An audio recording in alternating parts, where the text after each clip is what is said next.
The idea that like people say we don't lionize killers and is so funny because like America absolutely does that. Okay, they absolutely do that. That's crazy. The mainstream press have celebrated and justified the deaths of hundreds of thousands at this point over the course of the past year. Certainly creates this New York City and the entire country. It certainly breeds hostility towards progressive positions in general as well. Problem worse. Last year, over 80 ghost gun parts were recovered in Manhattan alone. The NYPD and the Manhattan DA's office have been leading in the interdiction of these ghost guns. And one thing I want to make clear, they're unserialized, they can be printed out, but as this case tragically makes clear, they are just as deadly as traditional firearms. In the second degree is a crime of priority for us here. That's crazy. Finally, I know there have been questions about the extradition process. The latest that I can offer you is that 41% of young voters find the United CEO acceptable. In court in Pennsylvania on Thursday morning, first for a preliminary hearing on his Pennsylvania charges. Immediately to follow that will be an extradition hearing. We have indications that the defendant may, in which case he brought to New York forthwith. In any event, we have been preparing on parallel paths, and before the hearing, we'll send to the governor of the state of New York the paperwork that would be necessary if he does not waive during that hearing. I now want to turn over to our great commissioner, and when I do so, I wanted to thank her for her partnership, not only on this matter, but on all we do every day together. Thank you. Good afternoon, everyone. The unsealing of today's indictment brings us one step closer to securing justice for Brian Thompson and his family and affirming the primacy of the rule of law in the city of New York. NYPD detectives worked tirelessly to piece this case together. And along the way, the Manhattan DA's office made sure we had every legal tool available to us. Boo. Whether quickly providing subpoenas to assist with our evidence collection or traveling with us to Altoona, Pennsylvania last week after the apprehension, our partnership made this a successful investigation. So I'd like to thank District Attorney Bragg and his team for their work in bringing this case forward. Part of that work included the relentless collection and analysis of surveillance video by our detectives, which ultimately produced a clear image of our suspect. That image was shared far and wide through the media, and thanks to an observant McDonald's customer and the employee who alerted the police, Mr. Mangione was quickly brought into custody. What the fuck? This outcome is why we always emphasize the critical role of the public in our public safety mission.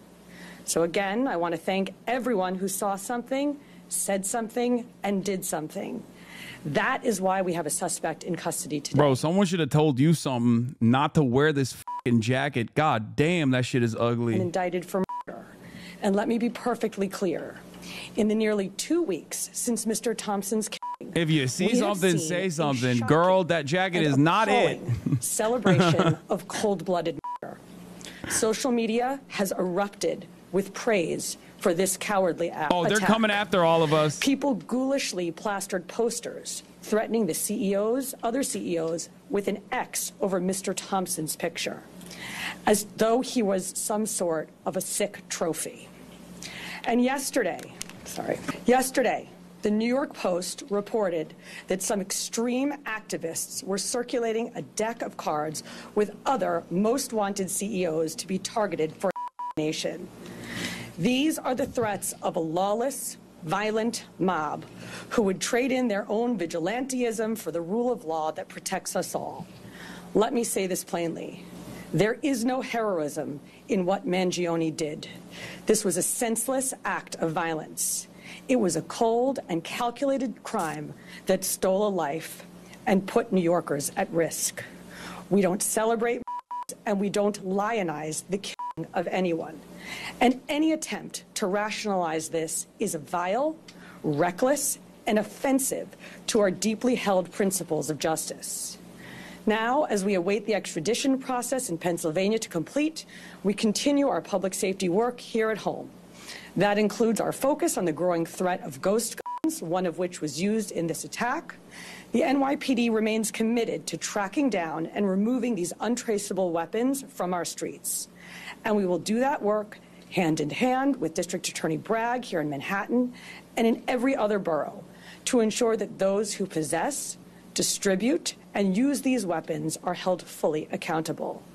Finally, I want to again thank every member of the NYPD, uniform and civilian, working on this case, led, of course, by our great Chief Kenny, whether in Midtown North Squad, Homicide, the Crime Scene Unit, Intelligence Bureau, and everywhere else.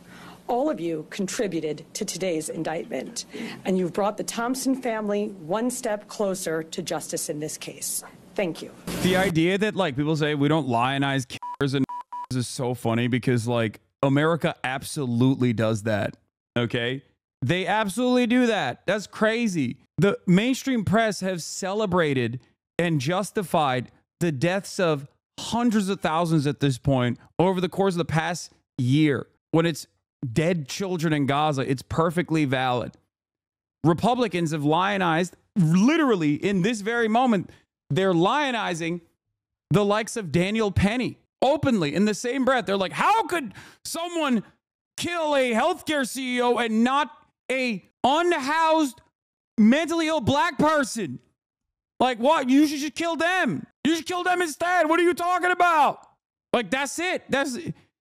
Of course, every single person is like desensitized to all of this violence. There's a school shooting that happened yesterday. Clip. Okay. It's crazy. It's crazy that they act like this, as though all of the justification for the endless, unfettered violence is not inevitably going to change the collective psychology of the Americans in general. It's going to leave them desensitized to violence. So the original missing report took place back in November 18th in San Francisco. The sergeant that was involved in that case reached out to the San Francisco field office and said, hey, basically, I'm working on a missing case. I saw the photograph that was distributed by the NYPD. There bears a resemblance. That tip was forwarded to us close to 45 hours after the incident took place. It showed up to a TFO, which is a task force officer. We have NYPD officers embedded with the FBI. They received that tip. It was one of 4 tips that they had received that day, and they were vetting it.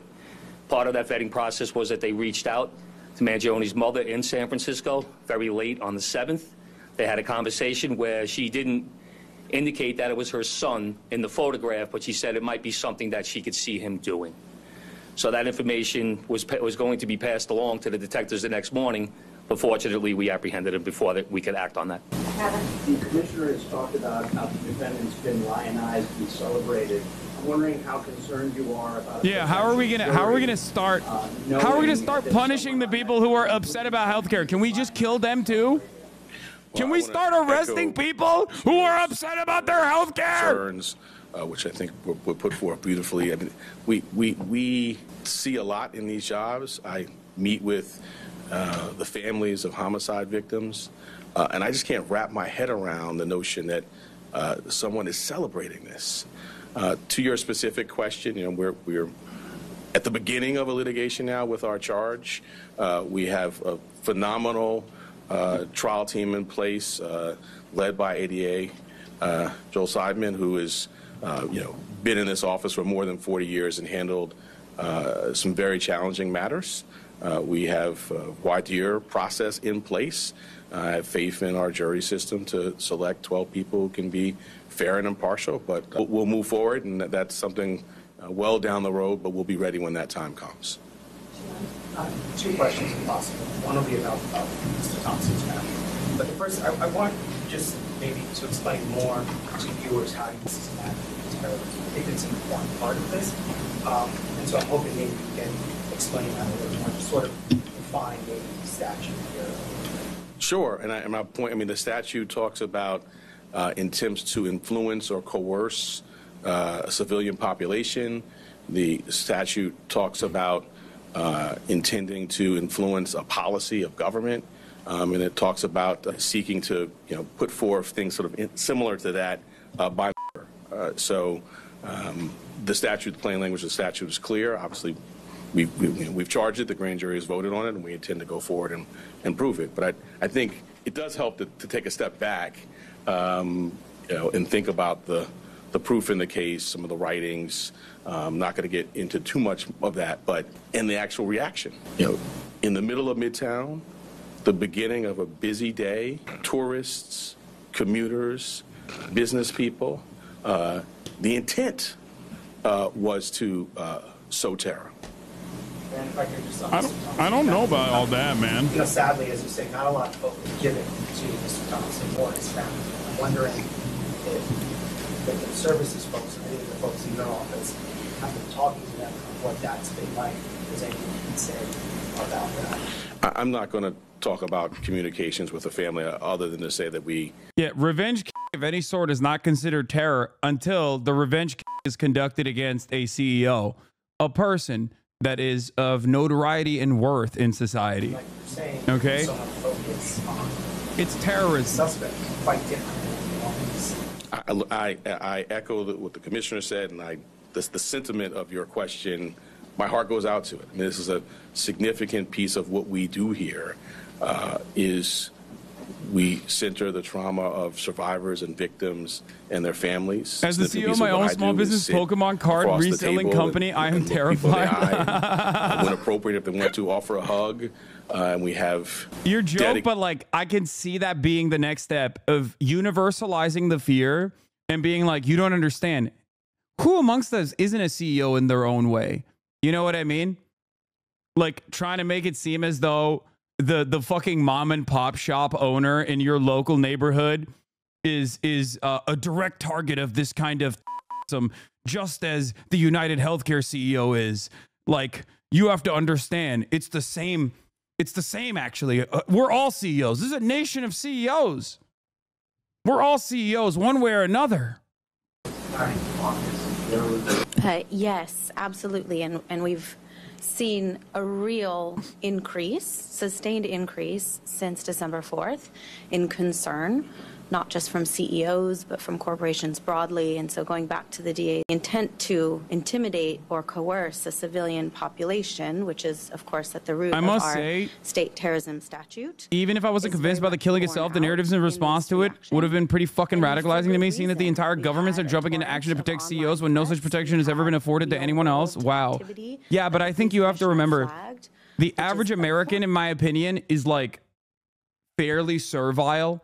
So when they see these instruments of justice and all of these institutions like come out and defend the pecking order that exists, like I think they're infinitely more open-minded to that sort of thing, like reinforcing the pre-existing constructs. Like they will be like, oh no, I agree. Actually, you're right. It is kind of fucked up. You know, the my lord attitude. My lord must be protected. All the work that we do together every day, we're quite confident that concerns and threats are going to be appropriately directed our way. We're going to take two more. Yep. Can you describe just how rare it is for your office to charge with first-degree murder? There has been some talk about very specific cases in Manhattan. And also, if you could speak to the statements made on the record by the suspect that informed this timeline in particular. So I'll address the first piece. The first-degree murder statute has a number of subsections. They're sort of clearly delineated, and they are reserved for, the most abhorrent conduct: killing a police officer, serial killing, and the terrorism is one subsection of that. And so, I would say, fortunately, that's not happening a lot. Taking a step back, I can't think of another office that is more equipped to handle a terrorism charge. We have a great terrorism unit. He's like at the forefront of getting the statute passed.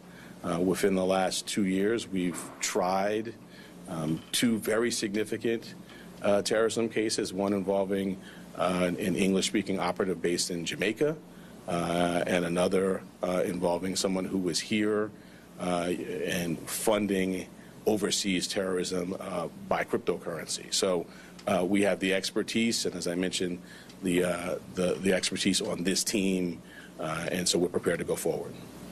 I have clarify the statements? Yeah, I'm not going to go beyond what's in the filing. All right, last question.